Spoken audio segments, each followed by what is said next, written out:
ఏదైతే ఈరోజు సంజీవని ప్రాజెక్ట్, అదే మాదిరిగా డిజిటల్ హెల్త్ రికార్డ్స్, అటు గవర్నమెంట్ ఆఫ్ ఇండియా ప్లస్ మనం ఏదైతే డబ్బులు ఖర్చు పెడుతున్నా అవన్నీ పూల్ చేసి మనం సంజీవిని కూడా బిల్ గేట్స్ ఫౌండేషన్ ఇచ్చిన knowledge and technology is bringing. TCS is working. They have done 2 projects earlier. ఆ అనుభవంతో వాళ్ళు వచ్చి మొత్తం చేస్తున్నారు. విత్ ఇన్ జనవరి, బిఫోర్ జనవరికి అంతా కూడా Chittoor will be completed as a case study, proof of concept. అక్కడి నుంచి 2 years స్టేట్ అంతా చేస్తున్నాం. ఈ 2 years లో ఇది చేసిన తర్వాత 33% cost reduction is the motive. ఏదో ఫ్యాన్సీకి మనం చేయడం లేదు. ఇక్కడ మీరు గుర్తుపెట్టుకోవాల్సింది preventive, real time monitoring, curative, 3 aspects concentrate చేస్తున్నాం. గ్లోబల్ నాలెడ్జ్ తీసుకొచ్చి local application at doorstep మనం ఇంటిగ్రేట్ చేస్తున్నాం.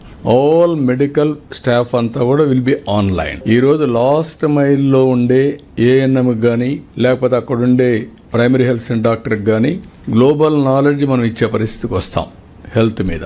అదే మరి డయాగ్నోసిస్ కూడా క్రిటికల్ కేర్ ఏదైతే ఉంటుందో అలాంటివన్నీ కూడా వల్నరబుల్ పేషెంట్స్ ఇప్పుడు ఇచ్చారు మన వాళ్ళు. 80% of diseases. 6th problem is cancer. ఇలాంటి మీరు చూసినప్పుడు 5th, 6th ఇచ్చారు మీరు. ఇవన్నీ మనం చూసిన తర్వాత prevent what is the reason. ఇప్పుడు డయాబెటీస్ ఉంది. డయాబెటీస్ వచ్చేది ఎందుకు వస్తుంది? మనం తినే ఫుడ్ వల్ల వస్తుంది. ఓన్లీ మీరు కార్బోహైడ్రేట్స్ తింటే automatic sugar bound to come. ఇలాంటివన్నీ కూడా అనలైజ్ చేసి how to educate them, that is our motive here.